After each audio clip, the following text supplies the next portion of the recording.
Okay, we're going to do a quick review of solving one-step inequalities. So if we look at our first problem here, our goal is to isolate this variable. We want to get this variable by itself. So I'm going to highlight it here so we know what we're working towards. So in solving that, I have to think what is happening to the variable. In this case, it's being multiplied by 2. So to undo multiplication, we divide both sides by 2, and we're left with w is greater than 2.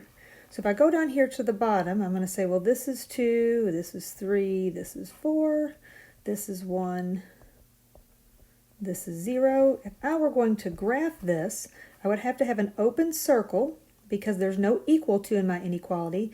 And since w is greater, I would shade to the right. So I'm going to go over here to my next problem.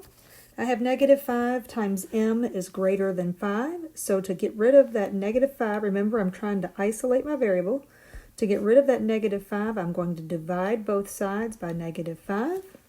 That's going to leave me with m. Now this is where we have to be super careful. Anytime we multiply or divide by a negative, our symbol changes direction. So we were greater than, now it's going to become less than. And it's because we multiplied or divided by a negative. So I'm going to label my number line here. And our inequality symbol says m is less than negative 1. So I'm going to have an open circle at negative 1. And I'm going to shade to the left because it's less than. All right, let's look at a few more examples. So if I scroll down here, again, the goal is to isolate the variable. So I'm going to undo what's happening around it. Since we have 7 being subtracted, I'm going to change that to a plus 7. That's going to move that away from my variable, and I'm going to have j is less than or equal to 4. So I go down here to my number line. There's 4, 5, 6. I'll go the other direction and do 3, 2. Since my inequality symbol has an equal to with it, this time I'm going to have a closed circle. And since it's less than or equal to, I'm going to shade to the left. Moving over to my next problem, again, I'm trying to isolate my variable or get my variable by itself.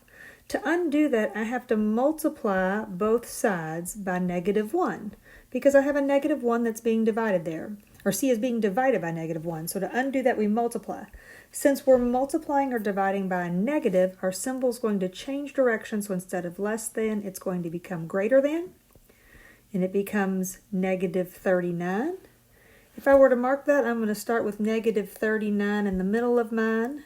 That means negative 38 would be this way, and negative 37. Over this way, I'd have negative 40 and negative 41. When I graph that inequality, I notice that I do not have an equal to, so my symbol is going to be, or my circle is going to be open. And since c is greater than, we're going to shade to the right. All right, 2 more examples that we're going to look at.